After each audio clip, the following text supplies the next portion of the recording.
¿Por qué nos victimizamos voluntariamente? ¿Por qué acudimos a sentirnos humillados, violentados, incluso amenazados de forma consciente? ¿Qué es lo que nos motiva a querer mostrarnos como víctimas en situaciones específicas? Como personas vulnerables que necesitan de la protección de alguien más, de su comprensión, de su afecto. ¿Acaso no deberíamos mostrarnos siempre seguros, fuertes, valientes, como el medio idóneo para aumentar nuestro radio de replicación? ¿Acaso esto no contradice todos los preceptos de la ampliación del radio del replicante?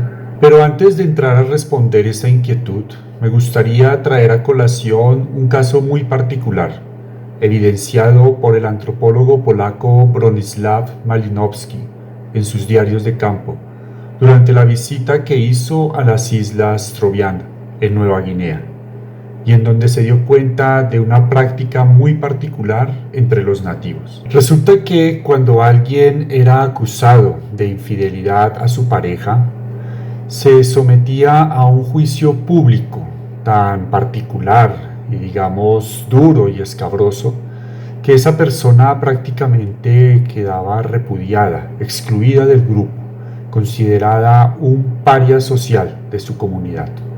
La imagen de esta persona quedaba tan manchada, tan destruida, que este individuo no tenía otra alternativa más que la de subir a una gran palmera y desde lo alto saltar al vacío, con el único fin de terminar con su vida. Cuando el suicida cometía ese acto tan lamentable, la comunidad en general quedaba tan impactada que comenzaba a sentirse culpable por lo que había hecho, por ese juicio tan duro y por esa condena que había obligado a esta persona a acabar con su vida. En la lectura que hace Malinowski sobre este hecho, hay un traspaso, digamos, de la culpabilidad del agresor inicial, de esa persona infiel y juzgada, hacia la comunidad. Entonces el culpable, el suicida, pasa a convertirse en la víctima y la comunidad, con su juicio, pasa a convertirse en el victimario. Esta distorsión o lavado de imagen nos ofrece una idea de por qué ser victimizado puede ser, o mejor dicho, llega a ser un potencializador del radio de replicación sin parangón. De hecho, amplía el radio de replicación más que cualquier otra circunstancia o hecho social, incluso mucho más que la imagen de un héroe, de un salvador o incluso de un rescatista. ¿No me creen? Veamos algunos casos recientes en el contexto de nuestra cultura occidental y en el marco de nuestro discurso colectivo contemporáneo.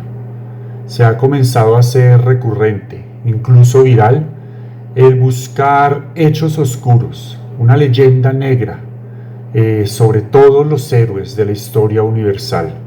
Incluso se desmontan o se rayan sus estatuas.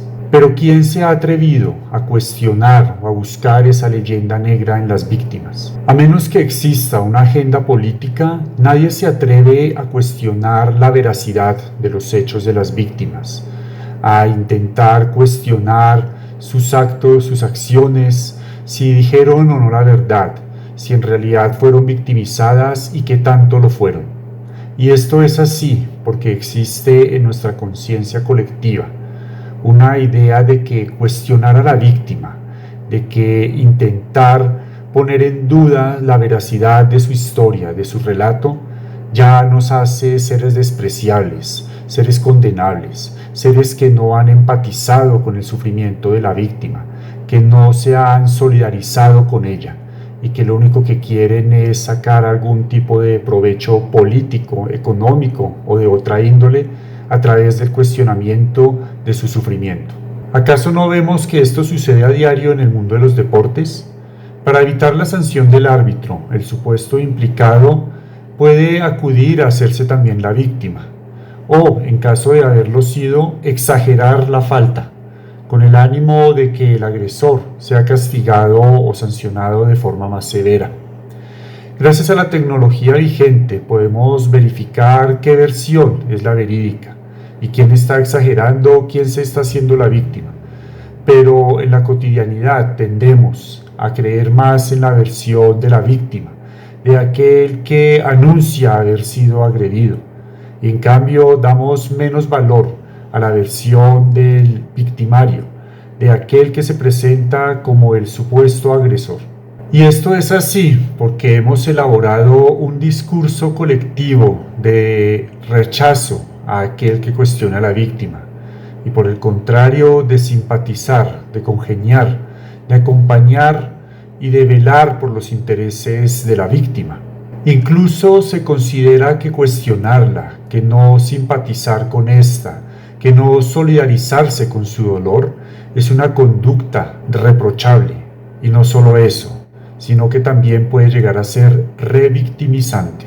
Cuando sabemos mostrarnos vulnerables, débiles, desprotegidos y violentados, accionamos una especie de interruptor social por el que la comunidad se vuelca hacia nosotros.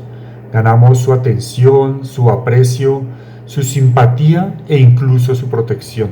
Todos lloran con nuestro sufrimiento si lo sabemos vender, si lo sabemos demostrar, si llegamos al corazón de los demás.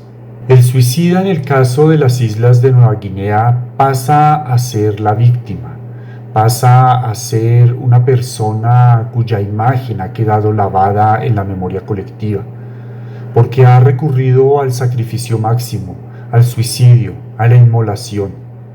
Ya entonces la comunidad pasa a sentirse culpable por lo que le pasó a esta persona, y es incluso muy probable que con el tiempo su imagen también comience a ser lavada de otras formas.